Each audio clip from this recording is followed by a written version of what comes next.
Thank you so much for that. So please welcome Faisal Shraibi.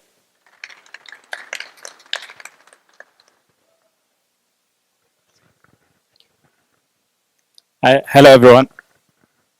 Hello, can you hear me? Okay, great. Thank you, Fatiha. You set the bar very high, and you find a lot of similarities in my story. I think that resonates very much with me, and I let you judge.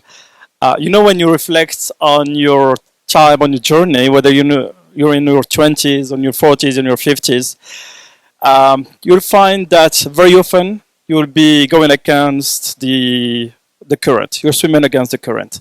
And giving trust back in time was not something that was natural, and that is a perfect example of it. And usually, you will find that these experiences are what are making your uniqueness. And your uniqueness is shaped by your tryouts, by your failures, by your successes. But most importantly, your failures are the ones that are defining you, because you remember them because they left permanent marks on you.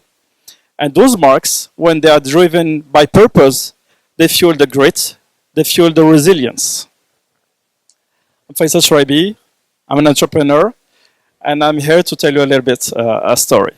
But before we get on this, I want to ask you a question, simple question. Who in this crowd is able to draw a Pixar style of graphics? No one. All right. Who is able to draw a simple plain blue red square? Come on. Everyone. I hope. All right. So, are you aware that any picture, any digital picture, is just an arrangement of millions of plain squares? Blue, red, green, beige. Nothing else. Now, let's take you with this. Imagine you're taking the risk to move into a new venture when you're left with millions of these squares. You're taking the time to arrange them into a shape that is a Pixar style. Eventually, you didn't have the skill initially to do it, but after some time, after some grit, after some resilience, you've been able to achieve something that was very far from the goal that you have set for yourself. And here's how the story begins. I've been in various ventures throughout the world and decided by the end of 2011 to return to Morocco with a clear purpose, which is to contribute to the country where I was born. I started my first company, and for some reason, I decided not to start a business in Morocco. I traveled down southern to Ivory Coast at a time where it was absolutely not a trend. There were no Moroccan community, no Moroccan diaspora. I was in a country where I didn't know anyone. I didn't know the culture. And I didn't know anything about the economics there other than what I had read. But I had a clear, strong sensation that something was happening in the region. So I knocked on the first door, met a person, and we have discussed. And I took back all the knowledge that I had and put it aside. I was a new learner. I was learning from fresh. I needed to learn about the culture. I needed to learn about the people. I needed to learn something fundamental, which is how to establish trust with people that were coming from a complete different background, coming back to where you are. Because eventually, whatever we do, it's all about how you build the trust where we are. One conversation to the other, one connection to the next one, I came across a person that had an issue.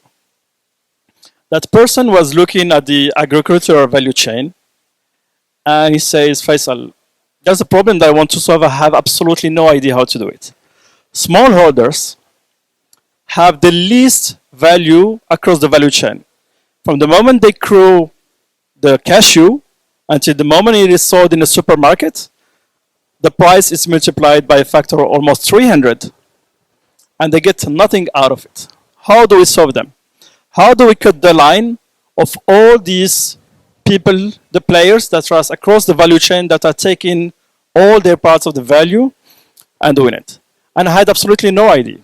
But we spent a lot of time discussing with them. We discussed with cooperatives.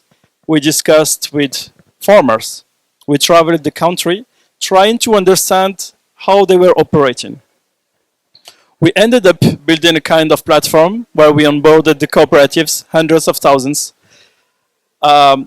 which we linked directly to big agro-business players like Nestle and Barry Callebaut and others.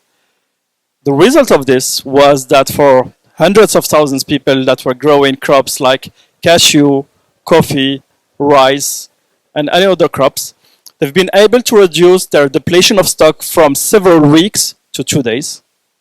They've been able to grow their average revenue by more than 25%. But most importantly, they've been included into a financial system. They've been able to take on grants, loans, insurance. And the impact was much more than money. We created a whole community about the people. This was the first of many of the projects that we did in the region, always with the impact. It wasn't about the platform that we built was nothing as of innovation in the real sense of way. The approach that we had to it, that was human-centric, that was about solving the problem, that was driven by the impact, made the entire difference because it was centered around the farmers and we gained the trust from the farmers. They trusted us with their crops because eventually in the process we took out on the crops into our warehouses in order to sell them, but eventually this has an impact. Long story short, several stories ended up well. I sold the company to a multinational which was interested into growing their business into the sub-Saharan region and decided to move on.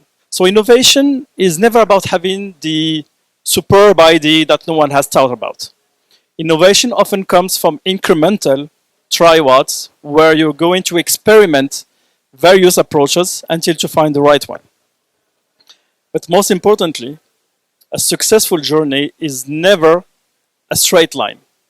My journey was full also of failures. And these failures have contributed to the person that I am today. In 2013, I launched a company called Greymaze. Greymaze was a platform to trade digital art. That was 4 years before the boom of what we call the NFTs, for those that are aware of what it is. So a little bit too early. And it was a platform for art in Morocco. It was predestined to fail in all senses. We didn't have the skills, no funding back in time. And I had a choice. One was to move abroad again in order to be able to find the skills and to find the money in order to support the project, or to stay in Morocco and continue my contribution. I took the decision to do the latter one. And this comes to another very important aspect in the journey. Each entrepreneur needs to be driven by purpose and driven by values.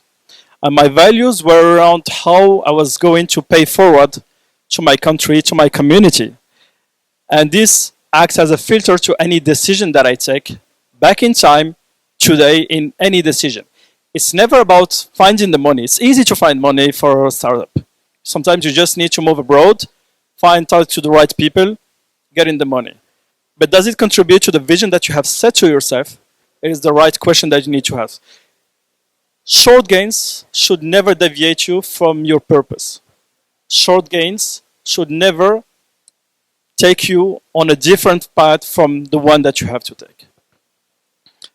And if you take, for example, and your story can be different. If you go back to the pixels and the Pixar picture, very often you have a lot of squares, but you'll be missing a lot of colors in the palette.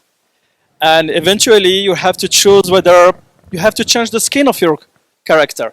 Instead of beige, just put it blue. And sometimes you will not have a solution.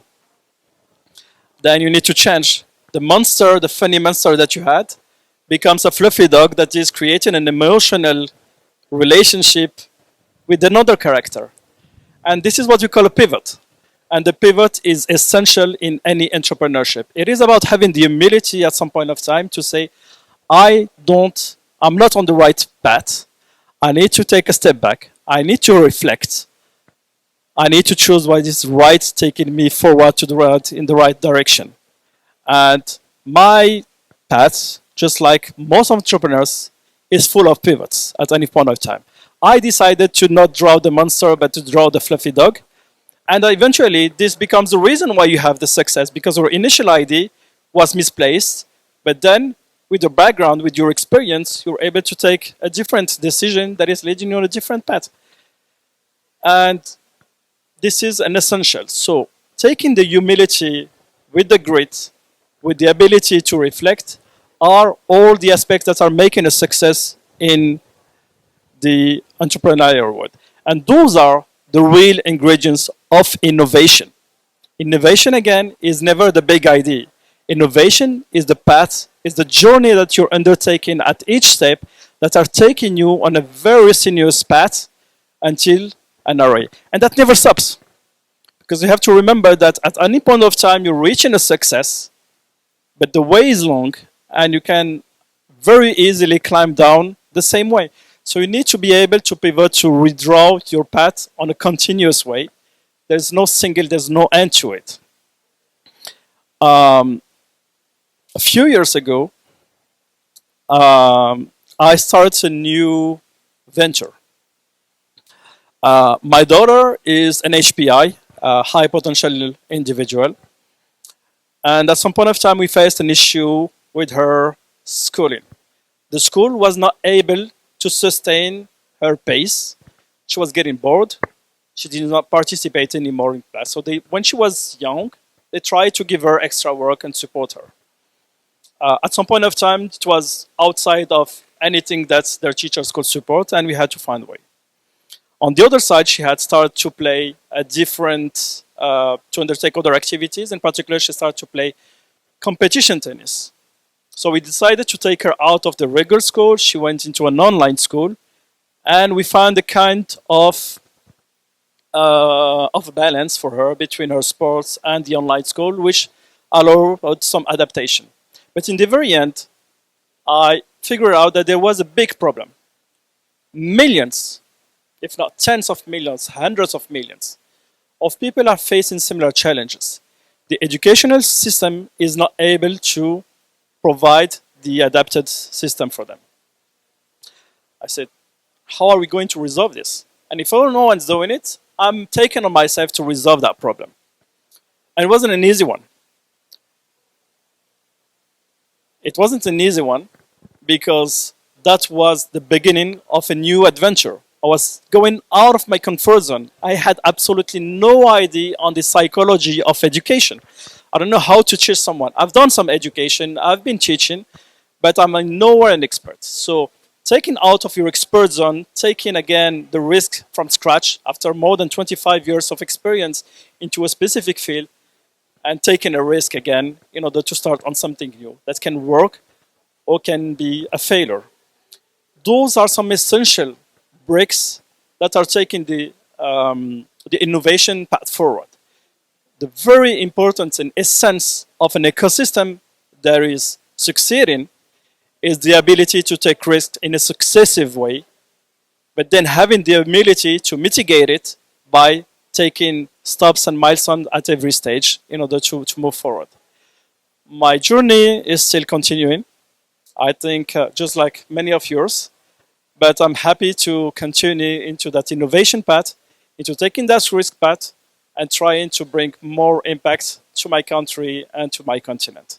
Thank you very much.